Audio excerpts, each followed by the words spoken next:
비가 퍼붓던 어느 날 밤, 호화로운 저택에서 총성이 울려 퍼집니다. 피고인 남도진이 최승만이란 남자를 살해했다는 겁니다.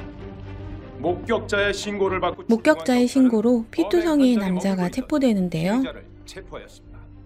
움직이지 마, 경찰이다! 하지만 시신은 발견되지 않았고 남은 증거는 딱 하나. 바로 그 증거로 제출하겠습니다. 피해자의 손가락이었습니다.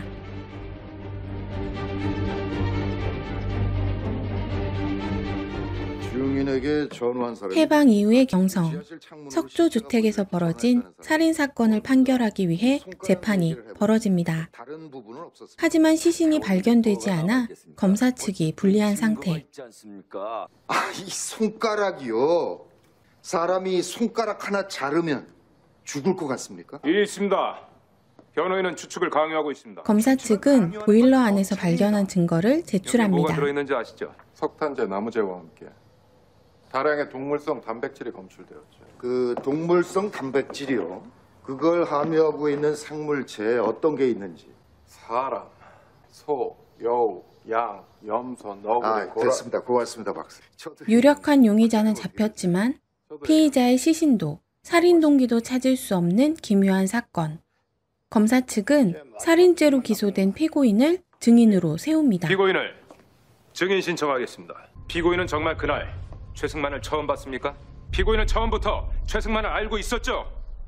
아니요, 전혀.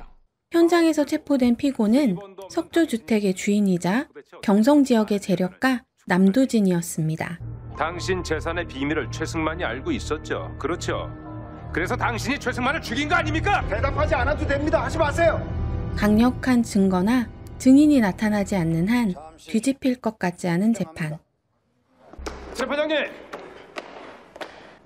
변호인 씨 말이 틀린 게 없자는가? 아직도 못 찾았나? 시체를 봤다는 그 첫 신고자 말이야.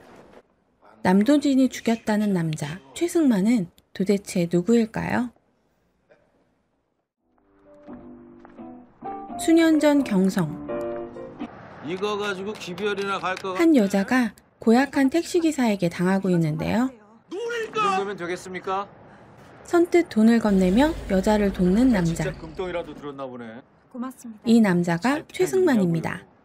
총알을 피하는 쇼를 선보이는 마술사로 활동할 당시에는 이석진으로 불렸는데요. 그는 아까 만난 여자 하연에게 이번 공연을 도와달라 부탁합니다. 쏘세요!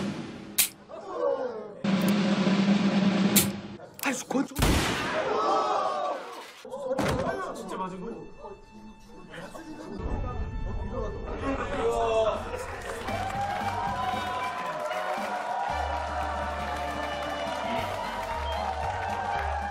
공연은 큰 호응을 받으며 마무리가 되고 다시 마주한 남과 여. 이석진입니다. 이석진. 아, 젊은 분이셨구나. 정말 감사했습니다. 그럼 뭔가 콩닥콩닥한 핑크빛 무드가 흐르는데요. 그냥 제 방을 같이 쓰는 게 어때요? 네? 그러니까 낮에는 제가 자고 밤에는 하연 씨가 자고.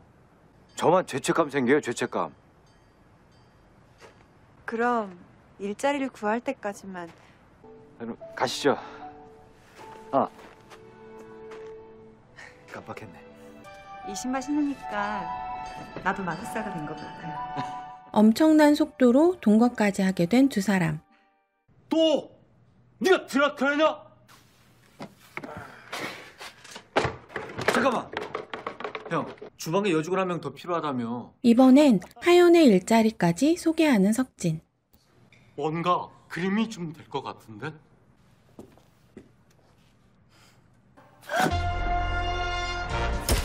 멋지다! 탁월한 미모를 가진 하연이 마술쇼에 합류한 덕에 사업도 사랑도 술술 풀려갑니다. 그리고 미래를 약속하게 되는데요.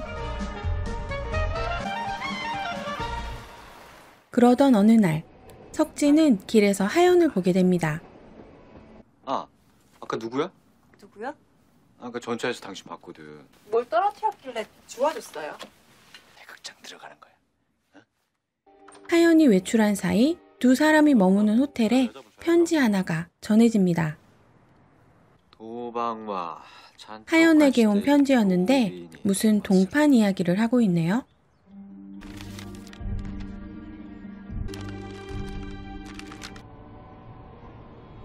위조 지폐를 만드는 동판이었죠. 이게 뭔지 설명해봐. 이게 왜 당신 가방에 들어있어?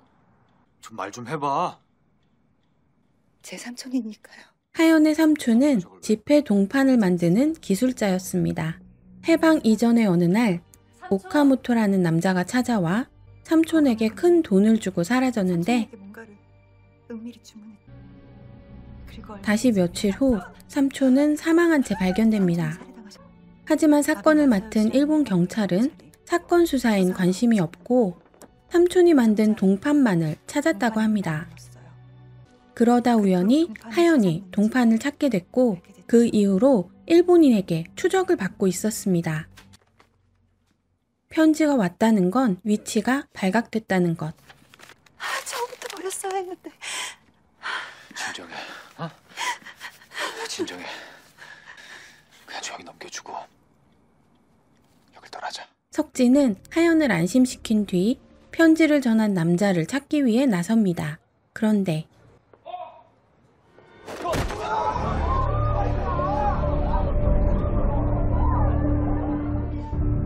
죽었다. 아니, 살해당했다.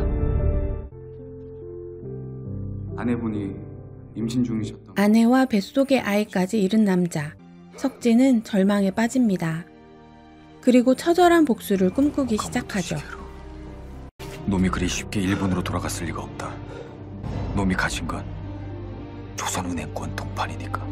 첫 단서인 동판을 찾으려 했다는 일본인 경찰을 무작정 쫓는데요. 날 아내한테 데려다줘. お前死にたいか。誰が怒り込んだ。岡本茂。化粧師当番。君は無駄な足を踏んでる中堅人だった岡本が全部持って逃げちゃった。 오히려 오카모토에게 당했다는 일본 경찰은 그를 찾아내라며 석진을 풀어줍니다. サオルから始めてみろ。話してやれ。 난 다시 광대가 되어야 했다. 하연이와 공연하던 내 모습을 놈이 기억할 수도 있을 테. 오카모토를 찾기 위해 석진은 이를 뽑고 출생증명서까지 위조합니다. 유흥가 앞에서 손님을 태우는 택시기사로 취업해 그 손님 발밑에 있는 깔개 말입니다. 그 뭐라 적혀 있지 않습니까? 손님은 그게 무슨 뜻인지 아십니까? 뒷좌석에 독일어 문구를 써놓고 외국어에 능하다는 그놈을 골라내려 합니다. 그러던 어느 날 손님, 저기 택시는 오늘 저 이 깔판 어디서 났나? 낙댐 슈투르강 비테시 엔지트 바스 치케트. 똥 싸고 물려이란 얘기야? 오카모토, 한국 이름 남도진, 그와 만나게 됩니다. 확인차 남자가 준 돈을 태워보니 초록색 불꽃, 위조 지폐가 맞았습니다. 숨겨뒀던 총을 꺼내 복수를 시작하려는 석진. 오늘이 오기만 할 손꼽아 기다린다. 길고 긴 복수의 시간도 끝이 난다. 그런데 석진은 더 큰 복수를 그리며 남도진의 집에 운전기사로 위장 취업합니다. 전에 이름은 최승만입니다. 최승만. 이때부터 최승만이라는 가명을 쓰게 됐죠. 난 계획을 바꿨다. 놈이 부당하게 얻은 모든 것을 빼앗고 처절하게 몰락하는 것을 보고 싶었다. 어르신!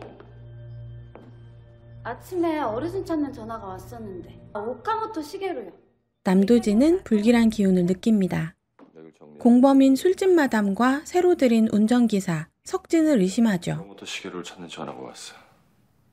내 집에. 오카모토를 아는 건 나하고 너뿐이거든.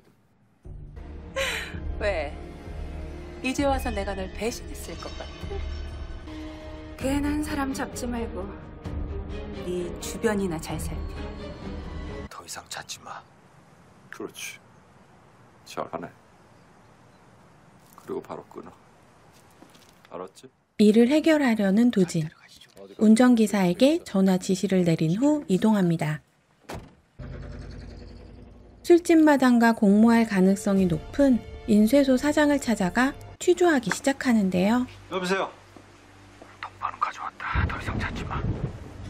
뭐? 설마 동방으로 잘 갖고 있는 거지? 아니 그게 아니고 그게 방금 이상한 전화가 와서 그래. 이건 또 무슨 얘기야? 저마다 그냥 시킨대로 갖고 있냐 남사장. 동방도 그냥 갖고 있어. 술집 마담도 배신하려 했었네요. 그게 내 말을 들었어야지. 일단 인쇄소 사장을 처리하는 남도진. 같은 시각 석진도 전화 한 통을 받습니다. 예 어르신. 오랜만이야, 마스터 양반. 그리고 믿기 힘든 진실과 마주하게 됩니다. 이게 뭔지 알지? 하연이가 억울하게 도망친 거였다면 왜 이 동판을 안 버렸을까? 하연이 내 밑에서 일하던 애야. 이 동판은 남도진이 하연이한테 맡겨놓은 거야. 그냥 너만 잠깐 따돌리고 하연이를 데려오려던 계획이었는데 그년이 임신을 해버렸네. 딴 남자애를. 하연이가 그런 새끼를 사랑했을 리가 없어. 잠시 후 남도진이 술집 마담을 찾아옵니다. 어딨어? 나한테 없어 이젠. 나도 너 몰래 숨겨둔 남자가 하나 있거든. 아마 널 보면 죽이려고 달려들걸. 네가 심어놓은 새끼였구나 이 미친년이. 나 하연이 그냥 때문이야. 하연이를 왜 죽였는지 아니?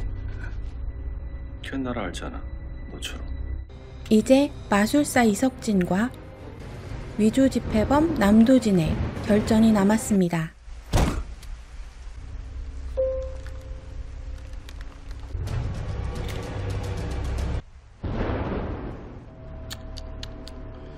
이걸 데리고 그냥 튀었어야지.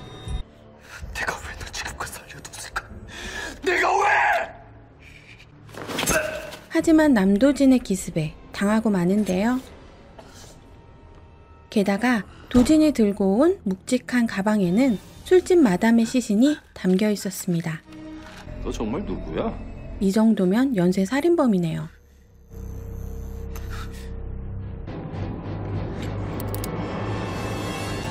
그렇게 석진을 죽인 혐의로 이 재판이 벌어진 겁니다. 새로운 증인을 신청하겠습니다.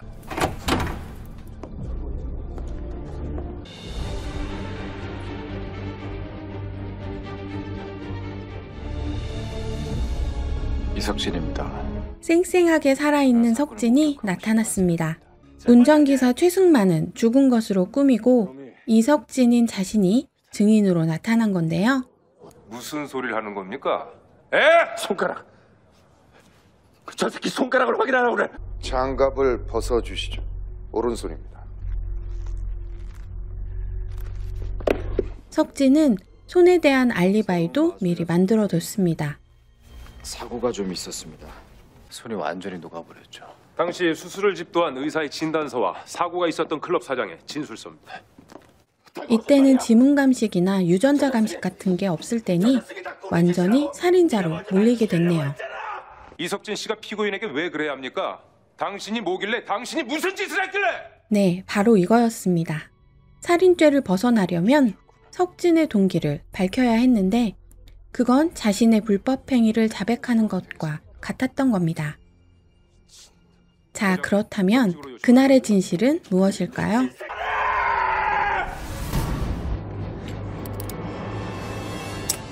석진은 마술쇼를 하던 대로 탄창 앞부분을 비워뒀던 겁니다. 그 틈을 노려 시작된 격투.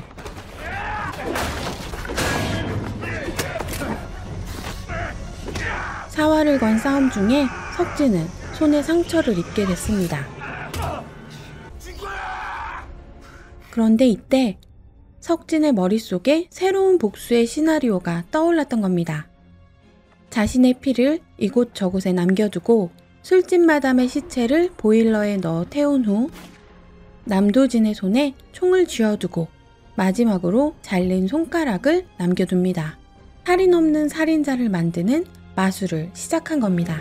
피고 남도진은 석조주택 살인사건의 범인으로 무기징역에 처하며 본 재판 과정에서 밝혀진 3건의 살인사건과 위조 지폐 제작, 유통 등 추가 범죄 사실에 대해서는 별건의 검찰 기소를 통해 재판을 진행하기로 한다. 그렇게 남도진은 자신의 죗값을 받게 되고 복수를 마친 석진은 동판을 멀리 던져버린 후 사라집니다.